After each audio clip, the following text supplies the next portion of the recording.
Hey everyone, welcome to the Mobile User Acquisition Show.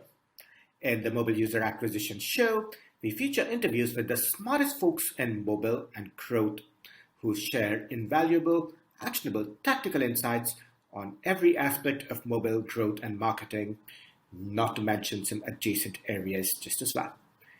The Mobile User Acquisition Show is presented by me, Shamant Rao, CEO of the mobile growth marketing firm Rocketship HQ, and produced by Karishma Sundaram, our superstar content marketing manager at Rocketship HQ.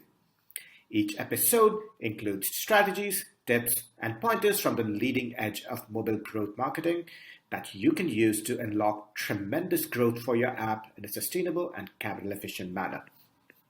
Today's episode is a mini episode, much like many others that we have put out.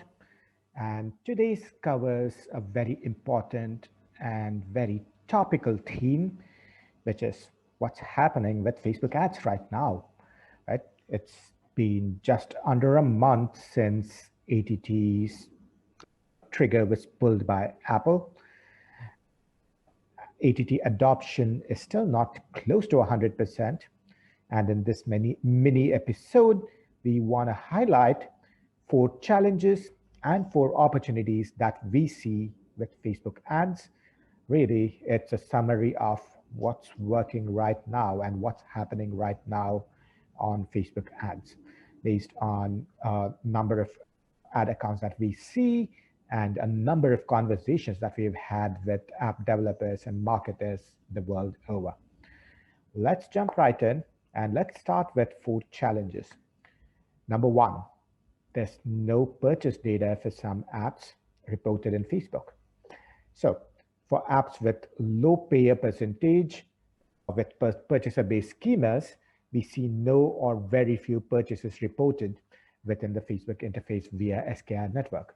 This is very likely because the purchase data, the conversion event data for purchases is not triggering Apple's privacy thresholds, right? Because if you have very, very few purchases coming from a campaign, maybe 4 or 5 purchases per day per campaign, the conversion values for these events are getting obfuscated by Apple's privacy threshold. At this point, there isn't a lot of consensus on what the privacy thresholds are, just because a lot of the very different people we talk to are seeing very, very different indications of what the privacy thresholds could be. This makes it very frustrating, but the reality is low signal or low volume signals are not getting captured very well. Challenge number 2, no breakdowns between re-downloads and new users. So SKAd network postbacks have a flag for re-downloads. So technically, if you have a postback, you should be able to identify which users are re-downloading an app, and which users are completely new. But you do not have postbacks available because Facebook does not share them with advertisers or MMPs. It still boggles my mind as to why Apple should want to send postbacks to ad networks, but not advertisers. Anyway, what all of this means is that we won't know how many users are new and how many users are returning.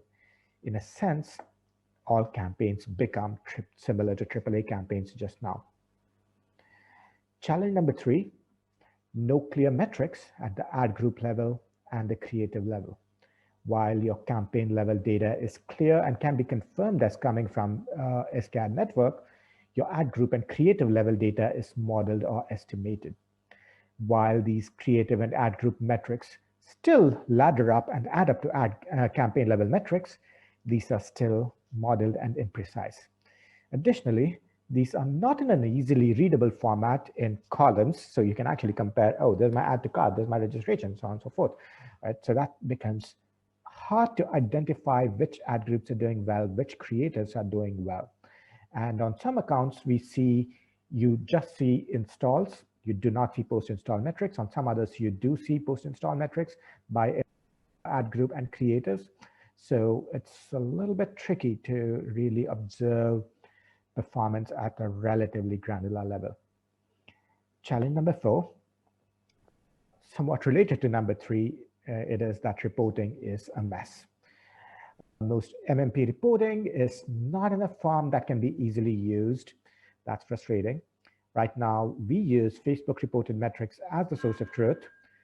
Also, just because metrics are presented with more clarity than most MMPs are at this point. What's also true is that one of the complications with reporting is that because of Apple's system of timers in SKAD network, most data comes in with a 24 to 48 hour lag. So we typically have to not look at the most recent 3 days while evaluating performance, which makes reporting and optimization much more challenging than it was before, and certainly much more challenging than we would like for it to be. With all that said, there are strategies and things that we are doing to combat the above. And while we don't yet have what we would consider to be perfect solutions, there are certainly forward steps. So here are the opportunities and forward steps that we see. Number 1, install optimizations working really well. For many apps, we see install optimized campaigns having strong downstream CPAs. This, of course, is a very strong contrast with the pre-iOS 14 campaigns, where install optimized campaigns just gave very, very poor downstream performance. We are leaning into install optimization more and more.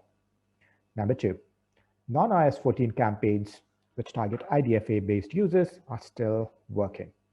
So they're functional, likely because iOS 14.5 adoption is still relatively low at this point of time. We are right now running a mix of iOS 14 and non-iOS 14 campaigns on many accounts. This is because we also want to get deterministic ROAS for as long as we possibly can. But again, this may not be around for too long, and the performance isn't the best on non-iOS 14 campaigns just now, but it's worth noting that it is available right now. Number 3, persona and interest-based creative pairing is making progress. We're starting to see progress with targeting creators based on user personas, demographics, and interests. While in the pre-iOS 14 world, Facebook's algorithm would basically select creators for us and pair them to audiences. Now we're seeing some progress with manually pairing creators to audiences. Let's just say these could be creators that are tailored to parents, of blue-collar job seekers, of women aged 18 to 24 looking to save money.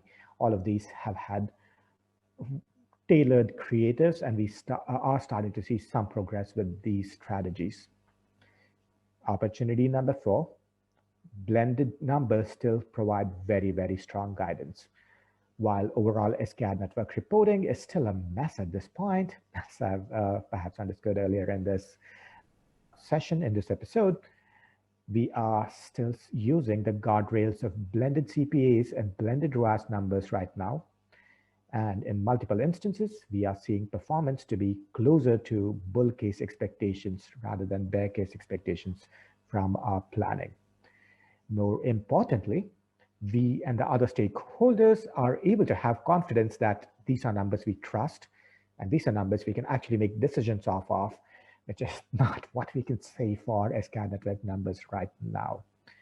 So lean into blended numbers. And by the way, this is something we talked about in the very first session of the Mobile Growth Lab workshop series. We have recorded videos from the entire series available for you, which we will link to in the show notes. So definitely check that out if you are interested in a much, much deeper dive with examples, with case studies, with data of how to plan, how to prepare for all things iOS 14, right? Of course, with all of these challenges and all of these opportunities, it is still very early days, and still there are many problems that do need to be addressed. But my hope is that this episode gives you an idea of the lay of the land with Facebook ads and the path forward. All the best. For more tips, pointers, and strategies from the leading edge of mobile user acquisition, subscribe to our YouTube channel right here, or check out our blog, rocketship.hq.com/blog.